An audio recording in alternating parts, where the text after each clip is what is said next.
Welcome to On the Corner of Main Street, presented by Plaza Hotel and Casino in downtown Las Vegas. Here is Plaza CEO Jonathan Jossel, Gary Vickery, and I'm your host, Lisa Melmed.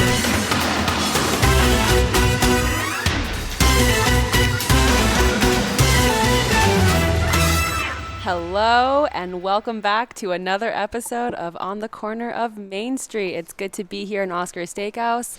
How are you, Jonathan? Doing great, Lisa. Good to be back. So I noticed that you have picked up a new sport during the pandemic. What has that got to do with this, Lisa? Yes, I have.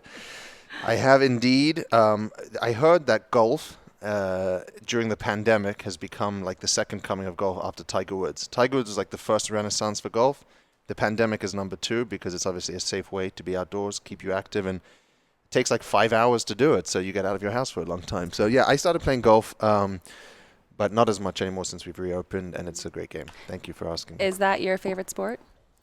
No, my favorite sport would be football the UK way, which makes sense because you play it with your feet with the ball, and of course... Yeah. I wonder how that got lost in translation. To American football? Yeah.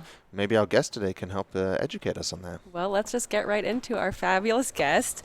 So Las Vegas Lights FC is an American professional soccer team based here in Las Vegas, and it plays in the USL Championship, and the team made its debut in 2018 and plays downtown at Cashman Field. And today we are joined by owner and CEO of the Las Vegas Lights Football Club, Brett Lashbrook. Viva Lights. Great to be in my favorite steakhouse in my favorite downtown of my favorite city. Hey, welcome. Well, you called it a professional team. That was very generous of you. Oh, that's... Sorry, Brett. Let's start right there. Let's go into it. Oh, man. Sorry, professional. Brett. Sorry, Brett. Nice to see you, Brett. We can Thank beat your Arsenal any day of the week. Nice to see you. Nice to see you. Thank you for coming on our podcast. Excited to be here, guys. Yay. So how did you end up in Las Vegas, and how did you end up with the Lights? So originally from Kansas City, born and raised in the Kansas, Missouri area, as Midwest gets, in many ways. But my mother moved out to Summerlin about 20 years ago, when she retired. And so I always say, I wasn't a local when I moved here in 2015, but I'd spent the last 20 Christmases here, right? So I'd gotten to know the city and been around it, et cetera, et cetera. And during that time, I had worked a variety of roles, all within American soccer. At the team level, at the organizing committee level, when the 99 Women's World Cup, the 2003 Women's World Cup. I worked 7 years at Major League Soccer's headquarters in New York as their legal counsel, and then special assistant to the commissioner's office. And that's where I really started to see the growth of the sport and going into these communities, and how do you take all this excitement for the world's most popular game into these individual markets across the country. And I saw what my hometown of Kansas City did, where they've got 20,000 plus fans a game, et cetera, et cetera. And I saw what was happening in the Portlands and the New Yorks and Torontos, et cetera, et cetera. Brett, give an idea, like how big, let's use the last 10 years, how big has MLS, Major League Soccer, gotten in America? Because I don't think people realize how popular it is. I always use this stat. Major League Soccer averages more fans per game than the NBA and the NHL. Now, it's half as many games. It's outdoor versus indoors, but Major League Soccer is averaging over 25,000 fans a game across 26 markets in the U.S. and Canada. Wow. So when people say, well, when's soccer going to happen? I always kind of chuckle to myself, and I think soccer's already happened, right? And there's an enormous amount of upside still here in the world's most capitalistic market of the United States and Canada. But soccer, you bring in top-level teams from around the world, and it'll fill NFL stadiums in a heartbeat. Wow. The World Cup coming back here in 2026, et cetera, et cetera. So started to see how do you build this domestic... Sorry, Brett, to interrupt you. This is a very exciting moment. We have a Hanukkah menorah being put up in Oscars as we're speaking. I mean, this is an honor if ever I saw one. There's a menorah literally being placed on the counter in Oscars Play-by-play the podcast. Yes. There we go. The menorah is now officially here. The Christmas tree is up. Okay, sorry, you were saying. So I saw the growth of the sport and how do you do it in an individual city, and it's this, when do you bring a David Beckham over, when do you do X, Y, and Z, how do you bring in these international soccer events? And so in 2012 I went down to Orlando, and they had a United Soccer League team, which is the league that we're in, right? It's a second division professional league. Think of it, if you're an American sports fan, think of it as akin to AAA baseball. And went down to Orlando in a matter of 3 years. I like to say we went from 3,000 arms and legs a game to 20,000 season tickets and 70,000 for the first game, and had built a stadium, or in the process of building a stadium, right in the downtown core. And you saw this whole demographic come out of the woodwork they were sports fans, and they wanted to be a part of this international sport. And it was no longer this was just a Hispanic sport, right? There was this misnomer that it was only quote unquote Hispanics or Europeans that liked it. You were seeing this whole generation that for the last 20, 30 years, soccer was the number one youth participation sport, and you were really starting to see the benefits of that.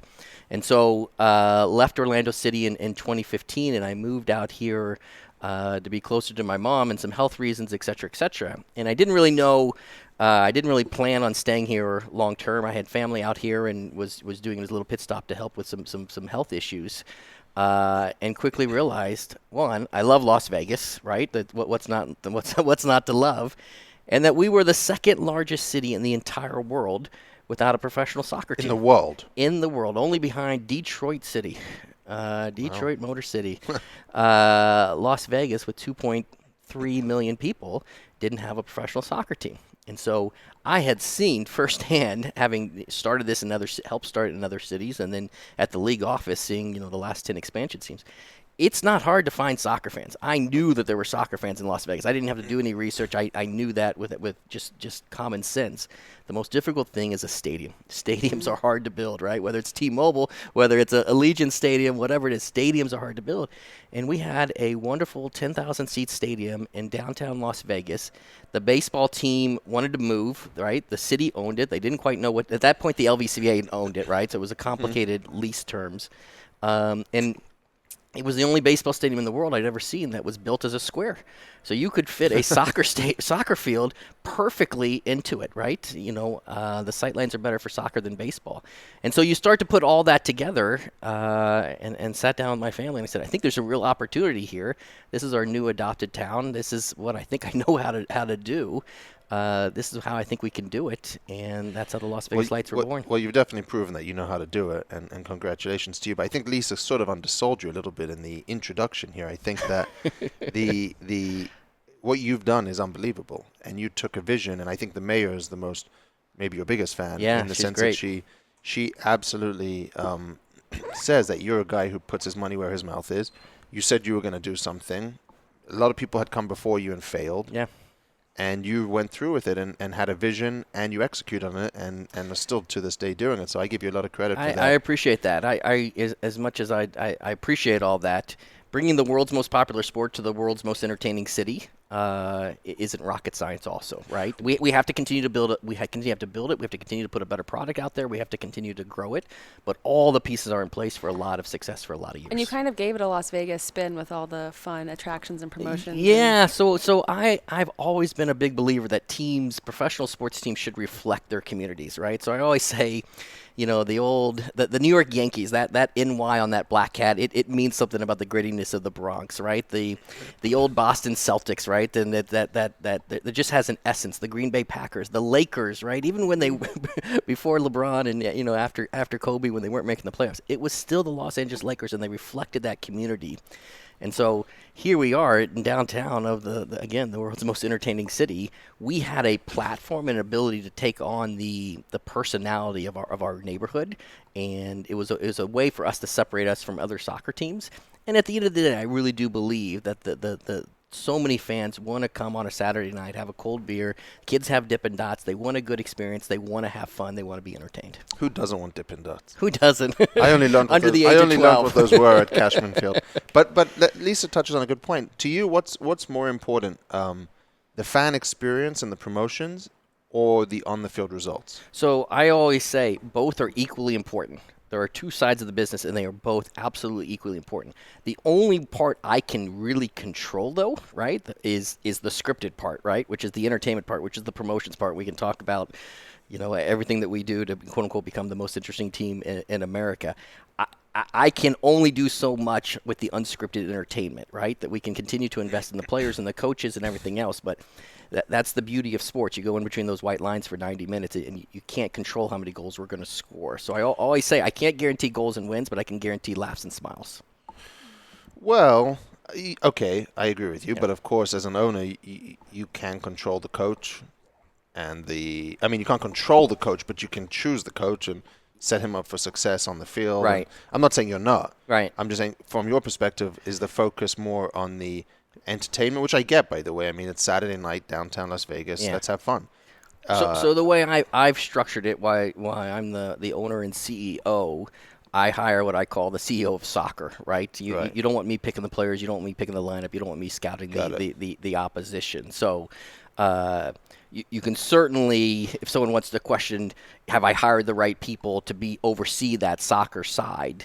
But so both sides roll up to me, but obviously I personally put my hands more on I'll call it the game entertainment and our community presence. So, knowing that but with that said, I know where you're getting at on this. We have to get better on the field, right, and continuing to take steps to invest on that side and to figure out not just investing on that side, but how do we structure it, especially at this level, to maximize it. I agree with you, and thank you for answering that, because I know it's not always an easy question. But what do you, just switching gears for a second, what do you think about the fact that Vegas has become a sports town overnight, essentially, and what do you think about the current sports teams that are here and what they're doing within the community and how they're building their brands? We obviously have the Raiders now, the Golden Knights now, the AAA team out there. The Aces, the Aviators. The Aces, the Aviators. You still have UNLV, who's UNLV, right? So I always say, when I privately knew that I was going to do this, I knew that the Golden Knights were coming. I never in my wildest dreams had my business plan in that in year one I would have a home game in June that I'd have to worry about a hockey game, right? And then being in the Stanley Cup Finals, right? So I give the Golden Knights all the credit in the world. In hindsight, it's very difficult to launch a professional sports team in the shadows of the most successful expansion professional sports team in history, which was the Golden Knights. Obviously, since we've launched, the Raiders have taken over the market. The Aces, the Aviators built a new stadium. I think there's two ways to look at it. One is I can't stop it, so it is what it is, embrace it. And two, which is really where my head is at, there is so much going on a Saturday night in Las Vegas. This is just another pebble in the ocean, and that no one is not coming to a soccer game next summer because they have football or hockey tickets next November, right? That our competition is what else is going on that Saturday night. And then you just lean in, right? And I mean it sincerely. Vegas supports Vegas, right? So we've partnered with the Golden Knights and done jerseys with them. We were going to do the same thing with the Raiders this year. Support the Aces, the Aviators, UNLV, right? We have quickly, and I think it's great, right? We were the slowest developing 2.3 million population base not to have professional sports. So I'm excited on where this is going as a community. Pretty good. Do you know why it's not called football here? I'm going to leave that to the European on the podcast I really don't know. I get it. I just find it funny, right? So we call our team Las Vegas Lights FC for football club, right? Which is the international way of saying it. And FC kind of denotes to people that it's soccer, but we play in the United Soccer League, right? Mm-hmm. It's the same thing. It's called Major League Soccer, but half the teams call themselves FC. So there's clearly an identity issue going on in the sport. So we when you moved to town, I met you. Yeah. No, sorry, not when you moved to town. When you decided to do this in town and downtown, we got to know each other, and we decided to sponsor you. We were the logo on the shorts, which I was very proud of. We're on the shorts was our song, and we did it because we wanted to support something in the community, specifically downtown. Right. We thought it was important for the plaza to be a part of something that was downtown, that was bringing anywhere from 8,000 to 10,000 people a night on a weekend to downtown. So for us, it was a nice partnership. Do you think you've achieved what you wanted to do in terms of creating awareness for soccer downtown and creating a community for soccer in Las Vegas? So I'll start and just tell you my favorite story about our partnership, right? Okay. So every team, right? What's the uniform going to be? What's going to uniform? What uniform really is just code for what's the jersey, right? And what's the jersey unveiling, and what are you going to do, et cetera, et cetera. So we became the first team in history to have an official shorts unveiling. and if you remember, it was Jonathan, 5 showgirls, and the mayor downstairs with 5 soccer players. You wish they were showgirls. They were topless men. They were topless men. And 5 players with only wearing their shorts, taking their bathrobes off. So that, again, when we talk about let's have some fun off the field, I think that was a perfect example of mixing the two. As it relates to where are we in the ecosystem of downtown, where are we in the ecosystem of Las Vegas, I say this incredibly humbly. We have a lot more work to do, right? I really think we've just started to scratch the surface. And averaging close to 8,000 fans a game, I think, is a great, amazing first step. There's 35 teams in our league. We averaged, we were 5th highest in attendance 2 years ago when we played with fans. So I know we've got the infrastructure in place to continue to grow this, but hands down, without a doubt, we have to continue to become part of the fabric of the community. And I hear so many people around town.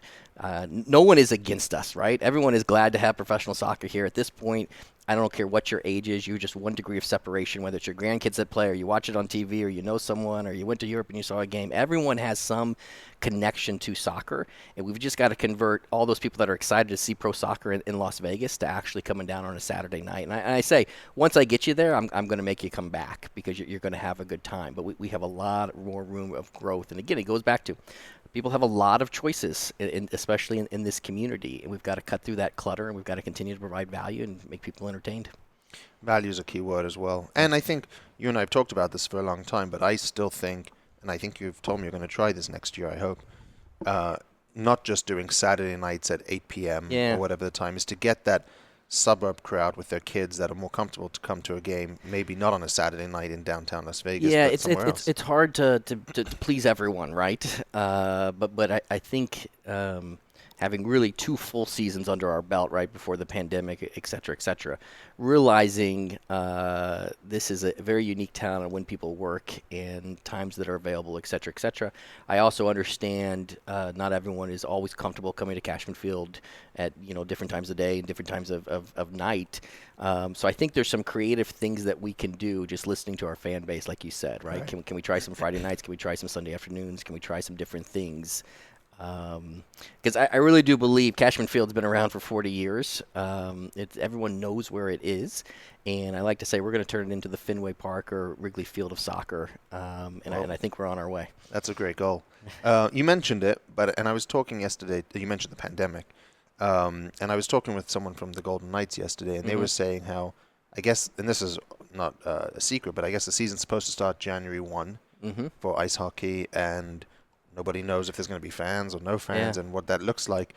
Speaking for the Lights, the season starts February, I assume. Preseason starts in February. The season starts in March. I want to be I say this with a smile on my face. I want to be careful what I say, right? Because the league is actively working on this and working with the Board of Governors to figure out what to do. I think would not be a surprise to anyone that we have to push back the start of the season, why we haven't made that official announcement. And as I say, the NBA just made theirs announcement. Baseball hasn't decided, hockey hasn't decided, and we still have 6 months, right, et cetera, before we quote unquote have to start making decisions. What do you mean? I don't think this. Well, if we push back to April or May or June, right? Sorry, so I use that term loosely. I don't think it makes sense for us to come back until fans are comfortable to come back, right? We're in such a unique time here, and again, hopefully, by the time this comes out, right, there's a vaccine out there, et cetera, and the magic pill has solved everything. Well, you think by next week there's a vaccine? This is the power of delayed release podcasts.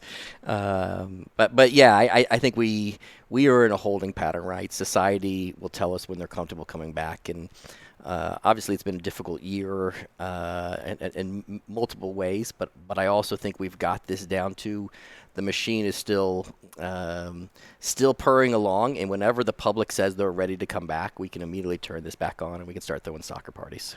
So you played last season without fans for the remainder of the season. Basically, it was March we shut down. Shut down in March, and we played from July to October. With no fans. And in our very last game in October, we were able to have 250 fans in the stadium. So, but that doesn't not the work greatest for you. business model, no. That's not going to work. Not a great business model, flying across the country to play games with no fans. You're right. But if there isn't the ability to do fans, the season doesn't start in your mind. Again, I'm one vote. Yeah, of course. Of 35. Like I said, in your mind. Becomes very difficult for me to be able to justify for us to, no different than what the Aviators and others have done on the baseball side in minor league baseball. We are a fan-driven league, and very candidly, not to turn this into a capitalistic discussion, right? We make our money on those 17 home games. So if we can't make money on those 17 home games, it becomes very difficult for us to justify paying 20-plus professional players and flying across the country. It's difficult league, that's for sure. Difficult time to try to run a team. I mean, this is no business is doing well in this time. Yeah, so and not to talk about the NHL, but you mentioned it, right? I mean, they have real issues with what the player contracts say and what their sponsor contracts say, et cetera, and what their broadcast contracts say. So it's not unique to the sports industry, but this is such a unique time that we're in that we're all kind of looking around at each other trying to figure out how do we get through this. Do you have any secret surprises or plans for when fans can come back? When we're ready, we will continue our outlandish promotions and fun and it'll be difficult hilarity. to do the helicopter with the mask on, though. You got the cash run where you got the cash drop. Yeah, the $10,000 cash and prizes drop, sponsored by the Plaza Hotel and Casino. You bet. We had our whole promotional schedule for this year that we didn't utilize. So in some ways we've got a lot of fun things that we had planned that we weren't able to implement. What about the calendar? The picture of the calendar with Flavor Flav and Oscar and Carolyn and the llama that we did up here at the pool. Are you going to give that was the team photo, right? Did you not release that? No, yet? we released the team photo. I thought so. The most outrageous night in Vegas. Yeah. I think your staff wasn't very thrilled with us throwing confetti and fake $100 bills into the pool. But other than that, the mayor also didn't like the smoke bombs. She did not. She didn't like that. So we've learned for next year on how to do a team picture with the mayor. Perfect. Okay. Oh. And what about you personally, Brett? What's been keeping you busy the last 9 months? No games to go to. So what's been on the docket? You got married. I got married. Yes. Not during the pandemic. No, before the pandemic. So my wife, luckily, is still working every day for better or for worse. And I think early on in the pandemic, I became a Netflix expert. Mm-hmm. But other than that, honestly, we now start thinking about how do we get ready and how do we continue to build upon it, and reading a lot of books and everything of that sort, right? The not so fun answers of how do we continue to be just laser focused on one of your prior questions. How do we continue to grow this in this community, in this pandemic? Because I think we have a huge upside that we haven't tapped into yet. Well, talk about the location, right? Everyone's familiar with, not everyone, but locals in Las Vegas are very familiar with Cashman Field, the history there, what's happened there. I mean, the city's been trying to develop that forever. Do you see a development there, potential? I mean, I've talked to some well-known Vegas developers, and they've all felt like it's just that 1 mile too north for development. Yeah. But so I guess there's a couple different ways to look at this, and I certainly don't want to come off like I'm a mouthpiece of the mayor, but there's something about Cashman Field is easily accessible from anywhere in the city. It is 20 minutes really from 95% of the people in the metro area. So it has a lot. It's right off the freeway, et cetera, right? There's a lot of positive things to it. Like you said, it's on Las Vegas Boulevard. It's connected into that. It's not far away from being fully connected into the main corridor of downtown. As you know, right, there is a large group that is in an exclusive negotiation agreement with City Council, and it has been for about a year now, to develop, close to 80-plus acres, including the whole Cashman Field site, Las Vegas Boulevard up to Fremont Street. Their big vision, right, and I understand it's the big vision is, look what Staples Center did in LA, right? If you had gone to that 20 years ago, what that was, and now look at it, it's got a 5-star hotel, and it has 200 plus events going on a night. If you look at years ago at downtown Baltimore, right, what they did there, with the Oriole Stadium, et cetera, et cetera. They believe that this is the second fastest growing city in the country, that there is a lack of housing in downtown, which we would all agree on, and that there's an opportunity, especially on Las Vegas Boulevard, to really do something at scale. The challenge there is it has to be at scale for it really to have the full effect. So we are we're a very curious bystander on how those negotiations are going between the third party and city council, but clearly that could have a real positive impact for us long term. We were involved a few years ago with a developer, local developer, probably wouldn't mind us saying. I mean, it's public. Justin Findlay. Yep. And they were looking at doing an MLS stadium. Now the difference being MLS, not USL. Yep. They weren't going to take that first baby step. Yep. On Symphony Park, which is the land to the to the west of the plaza, across the train tracks. They wanted to build a stadium there, I believe around 20,000 seat. Yeah. Beautiful stadium, and then bring an MLS team. Do you see that as the eventual goal to get to the MLS, or could you see USL being successful and remaining in Las Vegas? So it's funny. So it's a loaded question, right? I don't have the finances to go Major League Soccer, right? Those expansion fees are in the 300 million plus range, et cetera, et cetera.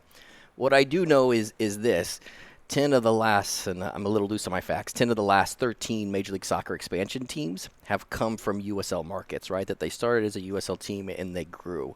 So what I have said from my very first meeting with the mayor to my very first meeting with you, Jonathan, to my very first interview with the Review Journal is my focus is to make this the absolute best United Soccer League, right? Professional soccer team that we can.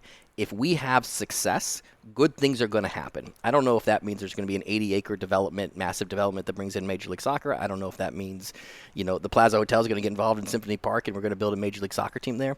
It's all several years away, but this is a great first step to seed the market for professional soccer. This is the only first step, right? I mean, I think for it's the MLS to give you a franchise, you would need to prove the market a little bit, perhaps?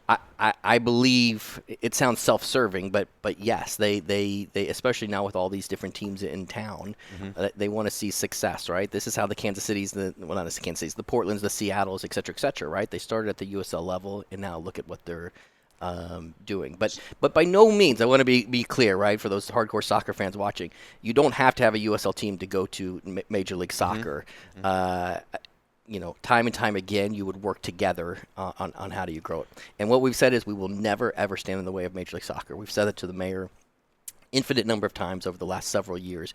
If there's a Major League Soccer opportunity in this community, we do not want to stand in its way. But for Major League Soccer to work here, you would need a stadium, and Cashman would need to be developed into a stadium, or so I say it with a smile on my face. Hey, Major League Soccer has a lot of steps between here and there, so we're just going to keep making USL as good as possible, and I think it's can lead to great things with MLS down the road. But I don't think there's an immediate MLS step available. Speaking out of turn totally here, aren't there stadiums across the country where NFL teams and MLS teams share a stadium? Absolutely, like the New England Patriots, although they share an owner, which helps.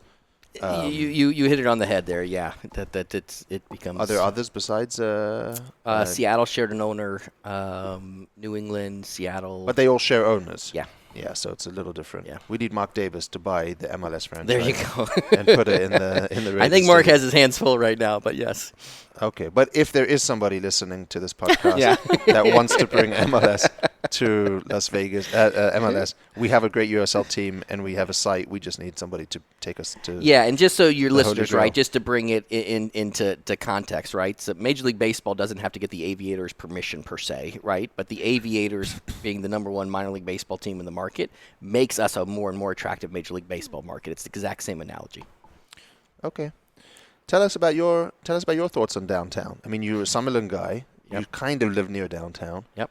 What do you think about what's happened down here over the last few years? I think it's a hidden secret, and I think part of the challenge and also the opportunity is I